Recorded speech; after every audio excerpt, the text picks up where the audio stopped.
Welcome home. We are WNST, AM 1570, Towson, Baltimore, and Baltimore Positive. We're taking the Maryland Crab Cake Tour on the road. We will be at Fadley's next Friday in time for the the Splash Guy bobblehead thing. Luke and I will be there from 2 until 5 at Fadley's, giving away the Maryland Lottery Pac-Man scratch-offs. He's been very popular and very winner-centric. I've had a whole bunch of winners pop up as we've done the Crab Cake Tour. We were at Greenmount Station and Greenmount Bowl last week talking about horse racing. It is Derby week. We have the Orioles beating up on the Yankees.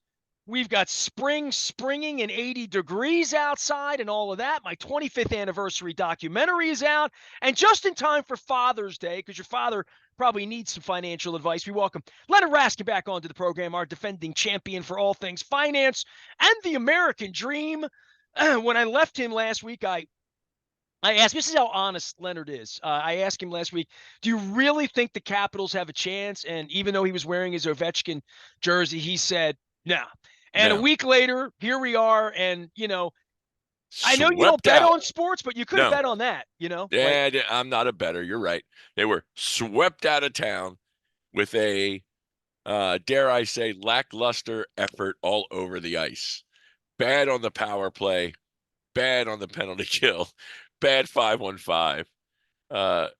Clearly playing a superior team. The Rangers won the President's Trophy, which for your non-hockey fans means they had the best record in the league. The Capitals snuck into the playoff with the worst record in the playoffs and got what they deserved. I hate to say it. I love the team. There you go. They got what they deserved. They were swept right out of town. The Dan Shaughnessy, who I invited on a couple weeks ago, he's recovering from a massive procedure, a health procedure. Dan's a good man. He's always been supportive. He spent time in Baltimore. We were never colleagues at the News America, but he worked here. And he had the curse of the Bambino, Yeah. that he coined that. The curse of trots, right? Yeah. I Hey, like I'm with you they haven't won 100%. much since they mistreated They one of the have really not good humans I've met in my walk in life. So they have not won a playoff series since they hoisted the cup. we didn't win a game 2000, last week, right? So 2018. It doesn't seem like it's possible. But now we've gone all these years and not even a sniff of getting back to the finals. We haven't won a series since then. And yeah, this year, not even a game of the series. So, and by the way, the all in Trots all, has brought the series back to Nashville for a Friday Nashville, night they're too. fighting So it. They're fighting in Nashville. That's lost that right. overtime game in Game 4. That kind of sucked. Leonard Raskin is here. He does the financial thing in the American dream. We'll talk a little sports, talk a little baseball. I want to talk about my 25th anniversary video Yeah. because you've actually seen it. I want to get some feedback. Yeah. I've gotten no feedback on the air from literally anybody.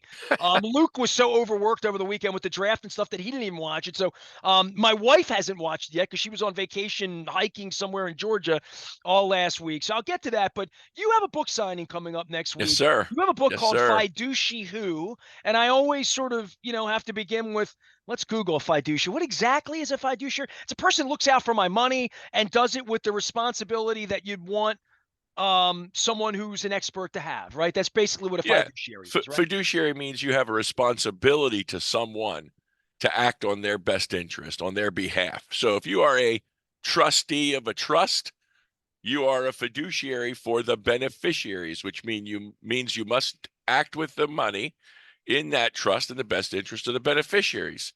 In the case of finance and financial advice, a fiduciary must act in the best interest of their client. And the book is about, in its basic, and the title is the fact that there are a lot of people out there that will tell you they are a fiduciary. Sadly, in my opinion, they are an investment fiduciary. They don't identify themselves exactly as what they are. What I mean by that is, if you are an investment fiduciary, that means you don't receive commissions potentially for the sale of product, and you have to act in the best interest of your client when it comes to investing. People call themselves that because of the way they're compensated. I disagree wholeheartedly in the definition. I believe that the compensation you receive and the way you receive it has nothing to do with you being a fiduciary. What matters is, do you have the best interest of your client at the beginning, middle, and end of your interaction? The compensation does not measure your fiduciary ability, duty, responsibility, or the way you carry it out. The sad fact is our government, through the Department of Labor, has now promulgated a rule that says it absolutely does, and that the compensation method determines effectively your duties and your fulfillment of them. And it's garbage. Sadly, it's going to put, I hate to say it, Nestor, it's going to put half the people in my business out of business. And it's going to cause people that don't have a significant account value or significant ability to pay a fee to not get advice, because the Department of Labor has basically said that those that receive commissions for the implementation of financial products have a conflict of interest and are not giving their clients. Do. I mean, no, they kind of don't. Well, they kind of don't. Let me tell you why. If you walk into a Toyota dealer, you don't expect to be referred to a Mercedes dealer. So if you walk in a Northwestern Mutual shop, you shouldn't expect to be told to buy Mass Mutual life insurance. You should be thinking you're going to be getting a product from a Mass Mutual guy, and you got to be aware of that. Now, if you walk into a Merrill Lynch office, you don't expect to be told to go to T. Rowe Price. But they've just said that if you work on a commission basis, you have a conflict of interest, and therefore you can't assist a client. There are lots of great advisors that receive their compensation on a commission basis and do great work. They may not have the number one best product in the world for the client, but they got a damn near good one. I'll give you another example. Let's say we go to, I don't know if you have, I don't want to trash or dash any of your sponsors, but let's use this as an example. You don't have any jewelry company sponsors, right? No, I do not. So let's suppose you go into a jewelry store that shall not be named, because we don't want to give free advertising to any of our local jewelry stores. But let's assume you went into the Acme Jewelers. Go ahead. Acme Jewelers, the local Acme Jewelers. It's highly unlikely that you're going to be told the cost of the diamond you're buying for your wife. You're going to buy a diamond. How the heck does that jewelry store get compensated? They get a share of the price. It's called markup. Well, in my business, it's called commission, and it's got to be directly disclosed. And if I earn it, the government says I'm not acting in the best interest of my client. It's a bunch of crap. It's a load. But here's the point of the book, back to what you originally asked and what we're talking about here. Fiduci-Who says even investment advisors that are fiduciaries are not fiduciaries, because if they don't talk to you about your taxes, if they don't talk to you about your protection, your insurance, your estate plan, then what happens if I've got the best investment advisor, who is a fiduciary by law, who's telling me what to do with my money by law and getting paid on a fee basis to do so, and I get into a car accident and it's my fault, and I injure an attorney making 200 grand a year, litigator, 40 years old, that sues me for millions of dollars? Guess what happens to my portfolio, Ness? They take it. Yeah. And so this fiduciary did me no good because my money's gone. Or what if I have a stroke at 40 years old and I can't work ever again, and all my hopes and dreams aren't fulfilled because my investment fiduciary didn't tell me I should have disability income insurance to protect me if I can't work and earn an income ever again? Or what if I die young and my family is left to sell the house and take the kids out of school because I didn't have life insurance? See, fiduciary to me is an everything definition about money. You either help people do everything or you are not a fiduciary. So the book is Fiduci-Who. What is a real fiduciary, and what will they tell you about how to protect, grow, enjoy, and transfer your wealth? And that's what the book's about. It's not about being an investment fiduciary, and it's not about being a definition by the government fiduciary. It's about doing the right job for the people we advise. And so next Tuesday, the 7th of May, 4 to 7 at our office in Phoenix, Maryland, you can find us on raskinglobal.com. We're doing a book signing. Invite any of your listeners that want to get the book, want to read it, want to see what a real fiduciary talks about.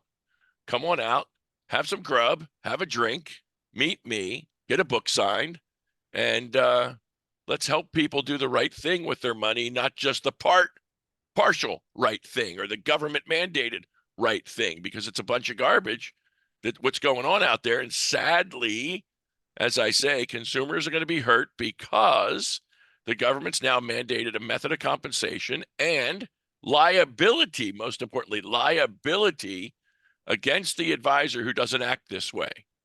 Well, guess what? If you're Joe Lunchbucket, you can't afford to pay a $3,000, $4,000, $5,000 fee to an advisor to work with them. You're not going to get advice because nobody's going to put their license on the line when you sue them because they earned a commission on a product they sold you. Well, I'm not saying because there's a commission, there's a conflict of interest. The but government is. The government has. I'm saying there could be. Well, they're saying there is.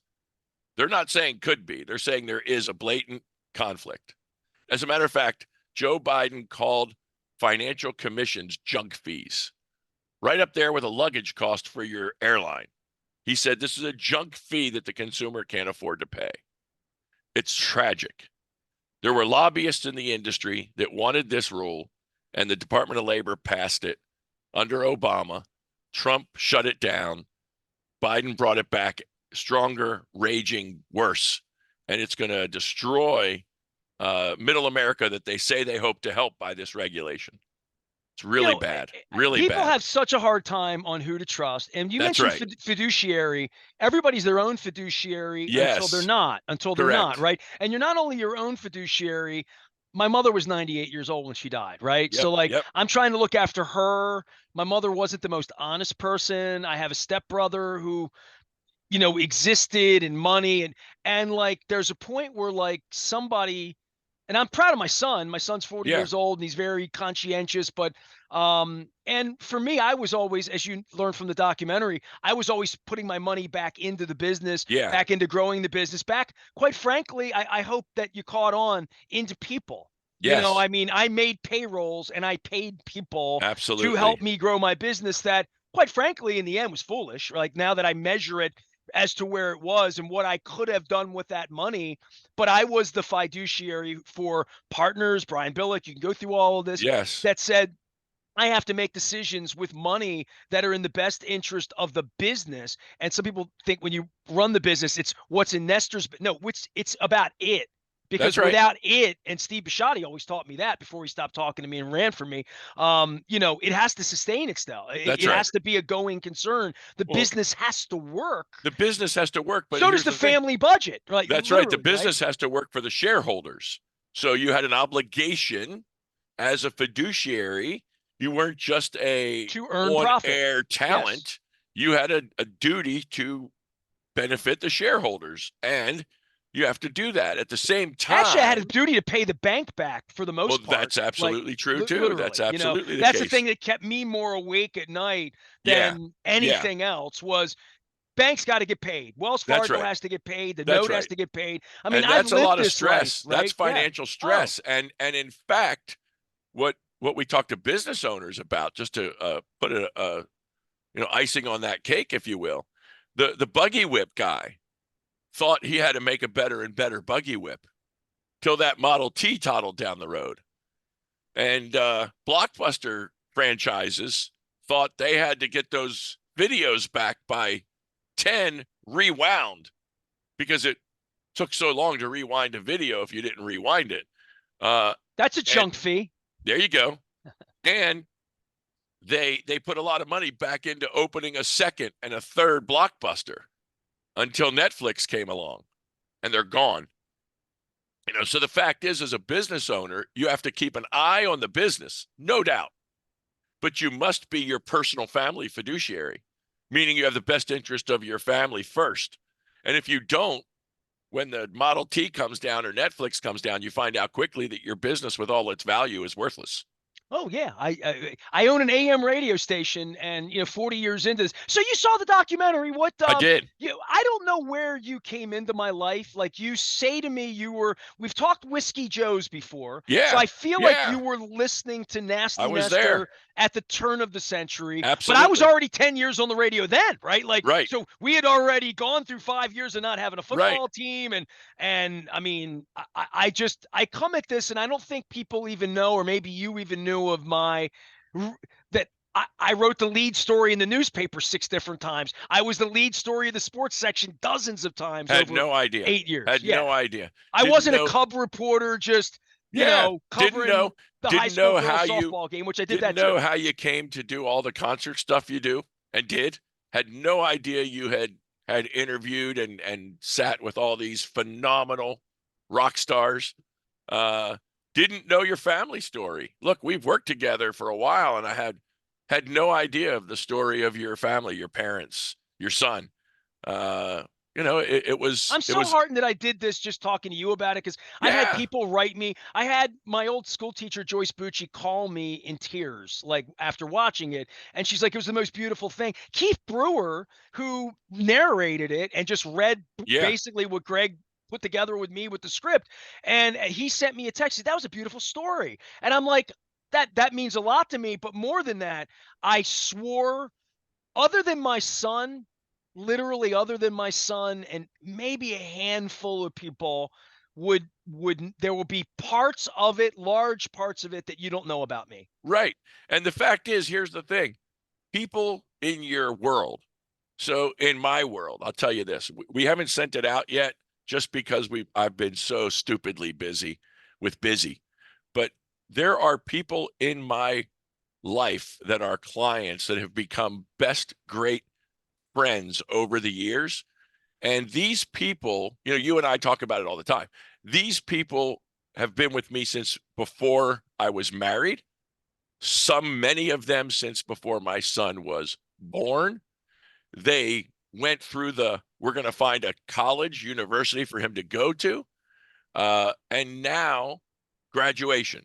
And I can tell you, when I talk to people this month, everybody's asking me, how's Matthew? Is he a junior yet? Junior? He's graduating on Sunday from the Ohio State University. And people are shocked. They're like, oh my God. And then, you know this because we've talked about it. He's accepted an opportunity to go to Trinity College in Dublin, Ireland for his master's starting in the fall. And when I've told clients that, they're just so honored and so thrilled. And so my people are involved in my life. We don't just handle their money. Well, We they know cheer who for they you and you are. cheer for them. That's That's the way this right. works. That's right. We know who they are, and they I know who put a we lot more are. effort into cheering for that than I do the Orioles or the Ravens at this point, who've Absolutely. shown what they're really, what they're a Who business. values. That's right. And you They're, know what? yeah. The people that care about you care about what's called in the world of marketing, and I don't do this for marketing. They care about your origin story. They want to know who's the guy behind the microphone. They want to know who's the guy handling their money. Wow, I'm going to use that origin story. That's going to be part of my marketing story. Thank you. Yeah, You're giving me good stuff here. I'm writing that down. people Origin story. people want to know what you're about. They want to know who the human being is that they're working with. And sadly today, a lot of people, that's not part of their thing. But you don't go to buy a car or go to the store and think about, there's a great show. I'm 99% sure, Ness, it's on the History Channel. It's the brands that built America, the food that built America, the men that built America, the businesses that built How America. Heinz ketchup was built, like that, right? Exactly. Yeah. There's an episode on about the guy, I think he was in Boston, who decided he wanted M&Ms and Reese's Pieces and cookies in his ice cream. So he created Cold Stone, but he didn't create Cold Stone. He created using a Cold Stone to mix stuff in the ice cream. And then these two guys from Vermont that wanted to be in business that had no idea what to be in business doing. They wanted to be bagel makers or something. Drove into his place one day and He taught them how to do this, and they became Ben and Jerry. And then there was a guy, I don't remember where he was, who owned like 30 Dairy Queens. And he saw it. He said, "Oh my God." And he created the Blizzard. And these are stories of people. It's the Ford story. It's the DuPont story. It's the, whatever. And the Well, I fact created is, sports radio in Baltimore. Just ask me. right. The fact is, people want to know. People want to know who it is, who's behind the mic, who's behind my money. They want to know your family. They want to know your story. How many people really gave a damn more about your wife and her illness than gave a damn about whether the Orioles won that year? They wanted to know how Jen was doing. They didn't care who was hitting 300, who was an all-star. Your listeners wanted to know. They carried along with you during that time your wife's story, your swab, your 30 and 30 baseball games. People knew about that and cared about that. That's what people care about, the human story. And then they support a business that goes along with. Well, I haven't really asked the public to support me in a long time. You know what I mean? Like, just in a literal sense of haven't had a road trip, having the plague, all of this stuff. The support ask is coming, but it's more like the reason. I mean, I made that video for a lot of reasons. I made it just so I got the record straight. Yep. On what Nasty Nestor is and what I've done. Yep. And certainly I made it as a chef's kiss to Chad Steele, but I also made it for David Rubenstein, whose people have me under review. So I'm going to send that to them and say they need to see it. Absolutely. Here's where you are. If you want to lock, this is who you're locking out on behalf of whom? A dead I'll guy? Give you for instance. I'll give you for instance. Everybody, But I'll give you for instance. We sponsor. We sponsor the Mount Washington Pediatric Hospital golf tournament, June 3rd. June 3rd. I had no idea you did a charity golf tournament. Had no idea you did charity bowling night. Oh, it's many bowling nights. No idea you'd done. I mean, as long as I've known you, quote unquote, and worked with you as a sponsor and on air, and gotten to know you as a person, I never knew the history, and you haven't done any of those in forever. I don't have a staff to manage it. No, I get it. And everybody else does it. And you know what? I'll say this to you, sponsored friend to friend. The charity work I'm doing now. Yep. Including Cup of Super Bowl, and you can go 78 charities. And I do stuff every week. I did Sante this week for National Kidney Foundation. I say yes to every I bet it's the best you do. What's that? It's the best feeling you get out of what you do.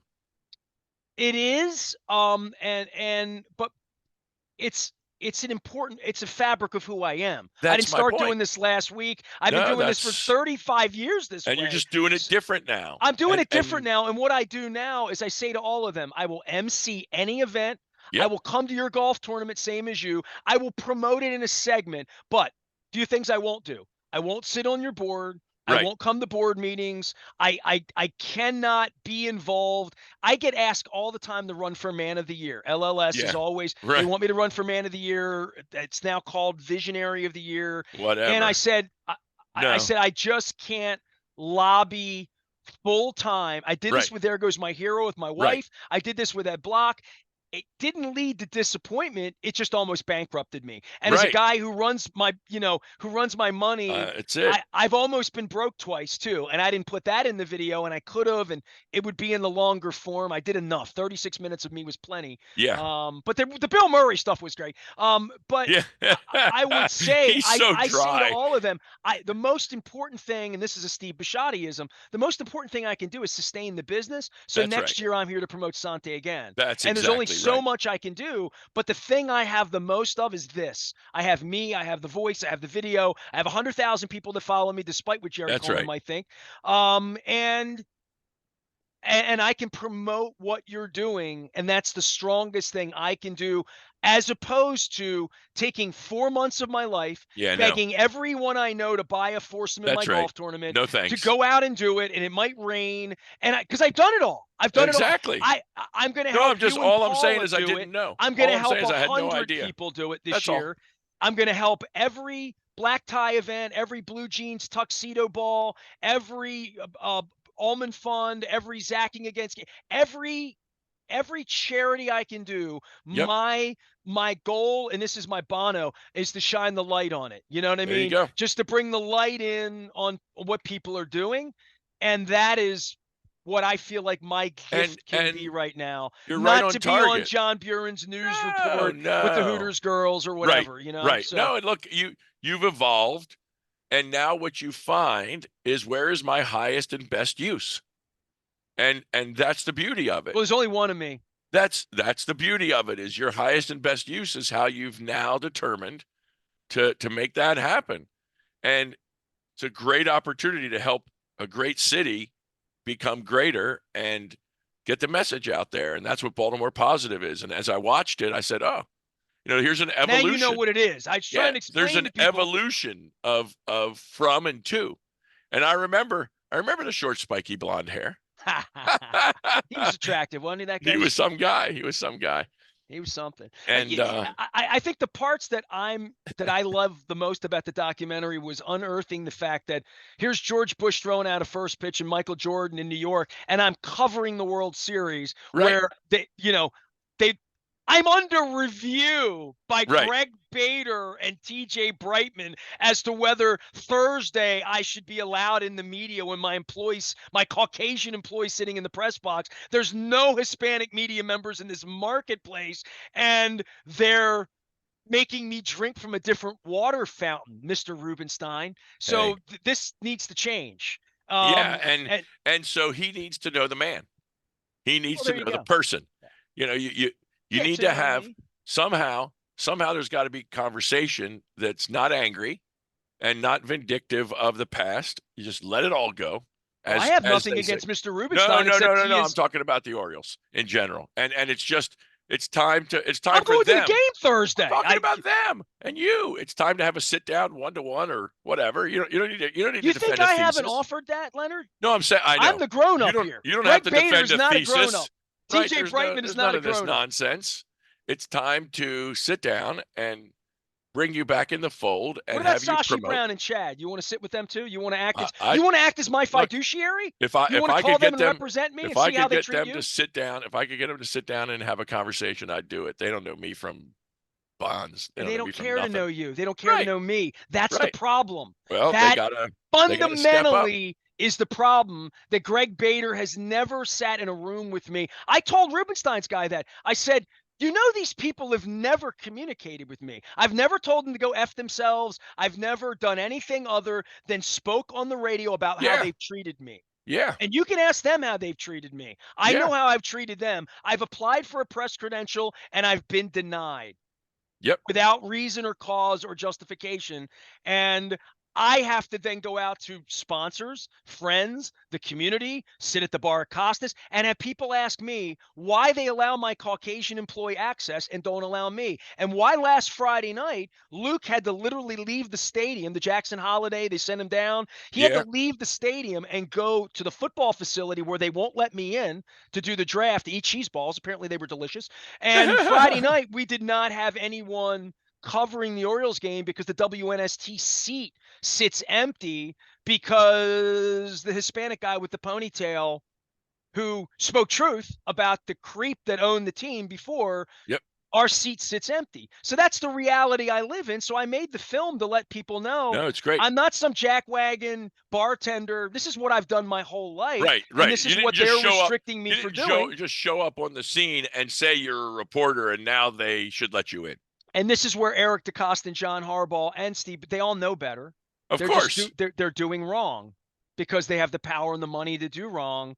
And I have to go out onto the streets and have people ask me, why? Don't ask me, ask them. I've been doing this work the same way from the very, very beginning with the same integrity from the very, very beginning, which is why you want to be involved with me, which is why Wise Markets, Cole Roofing, Maryland Lottery, Toyota, I mean, all my sponsors that have been with me all of these years, they understand what I'm about. So I felt like the film was going to shed some light on that. And I hope that they give me a press credential. And if they do, I will use it. And if they don't, I will, appropriately damn them for that. Right. I agree. Yeah, Absolutely. that's all. Absolutely. So, tell people about Fiduci-Who. Again, The book available the book's Tuesday. available on Amazon. It's available on our website. It's available on wherever better books are sold. No, come on Tuesday night, May 7th. Bottom line is this: what kind of snacks we talking here? What kind of hors d'oeuvres? Are we talking We cheese? always do.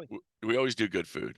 We do I know you phenomenal well food. enough. That's why I We asked. always do phenomenal food and drink. Yeah, you're not gonna get Fritos Hey, and honey, dip. come hungry.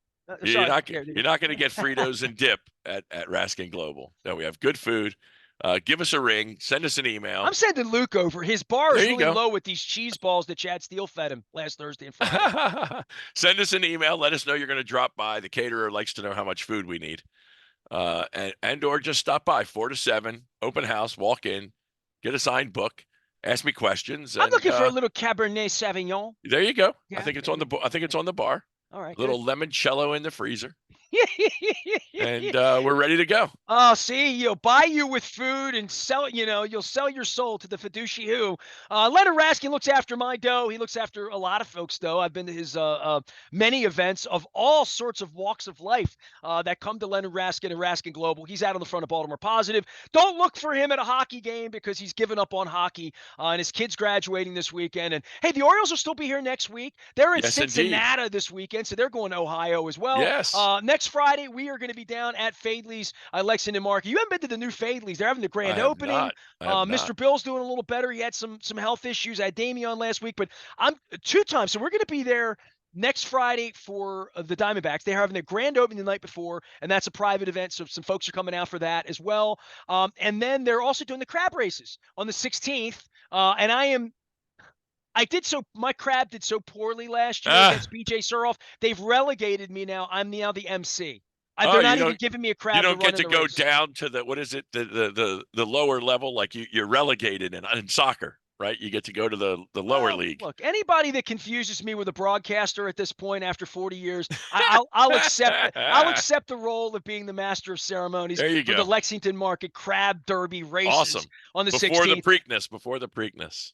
Leonard, good luck with the book. I will see Thank you, you. sir. We'll probably chat again before next Tuesday, but good luck with your Absolutely. event Tuesday. You can find it all at RaskinGlobal.com. There's a whole educational series up there about what to do with your money, ways you don't even need to call and deal with Leonard right away. You could spend a day and a half on his website just learning stuff, and then you can call Leonard to come out and get the book as well, because the website's pretty robust, as are his daily briefings on just smart little tips and funny little stories he likes to share about money. And we'll talk baseball next week. I don't know if you heard, we're kicking the Yankees' ass. We are. Feels good. It's good stuff. It's good stuff. Time to sweep them out of town, just like the Rangers did to the Caps. You've gotten 2 nasty Nestor stories this week. The first one in the documentary, and then the second one, us beating his tail on Tuesday night. But there you go. I remain a nasty. I'm embarrassed. I went to New York Saturday. I had the whole day free. I walked 20 miles. I danced with the Black Crows. I ate all my favorite pizza and Asian food and all the stuff you do in New York. The one thing I didn't do, and I told Luke this, all these nasty Nestor shirts that they made. Yeah, right. If I just would have taken the train up to the Bronx and gone into some of the thrift stores, I probably would have come home with 5 or 6 really nice, modern, nasty Nestor mustache shirts. Go. That would bring. We need to bring nasty Nestor back. Is what we need to do. That's it. I'm surprised you haven't had him on the air. I could be the Nestor and Nestor I show. don't know if you know this, Leonard, or not. I don't have a media credential. I know, but nobody could find a way to get a hold of Nasty Nestor and tell him Nasty Nestor wants to talk to him. He was with the Orioles for a minute. And I cheered him on through his infinity ERA, and I railed against management the day that they got rid of him. I thought he was profiled as a Nestor, and they couldn't have that around. Hey, dude, I put the pregame on, and I had to pick my wife up at the airport. So I watched half the game, and I listened to the other half of the game. So I had all the broadcasters.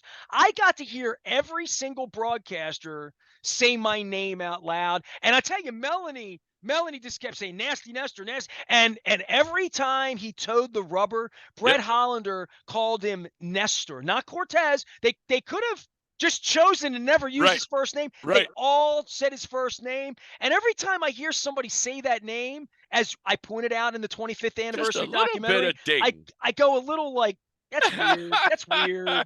Such a weird name, you know? Uh, Like Leonard is a name that like a lot of people have, and maybe you not like it or really. you want it to be a Len or a Lenny, or maybe you want it to be your middle name or whatever. But like I really didn't like my name, you Oh, know? well, So you know, I'm pleased that there's it's a new served Nasty it Nestor. served the purpose for all these years. And one day they'll bring him home That's and he'll right. wear an Oriole uniform and strike out the side for the Orioles. And I'll get to maybe one day I'll get him on the air. It would be a lot of Right. fun to have him Right. on. I I bet he would say enjoy my 25th anniversary documentary and realize he was absolutely. not the first Nasty Nestor. Exactly. I think he should know that. I think someone should tell him. I think I I think think it should be me when Mr. Rubenstein gives me my press. yeah, Whenever I the think review is over with after 40 years, whenever the somebody should let him review know. is done and I Somebody get my should let press him know. credential back, Absolutely. hey man, what could I how can people not expect me to piss on that? That I'm Right. under review. Yeah, it's Like crazy. like yeah. Anyway, Leonard Raskin, he takes care of money, he takes care of people, treats people right. He is a Fiduici-Who, and you can find out who at raskinglobal.com. All right. We are going to be doing the Maryland Crab Cake Tour. I'm doing a lot of Derby stuff this week. Kentucky Derby's running this week. Dick Girardi's on. I had David Richardson on and Alan Foreman talking about the future of the Preakness, and maybe somewhere down the line, Leonard will get his wife, and we'll have a table, and there'll be the new track and all that. Before that, they're going to Laurel for a couple years, so there's some news. There's a lot of news in the racing industry that I'm getting out Yeah. this week as well, and out at Baltimore Positive. I am Nestor. We are WNST, AM 1570, Towson, Baltimore, and we never stop talking Baltimore Positive and Nasty Nestor, whether we want to or not.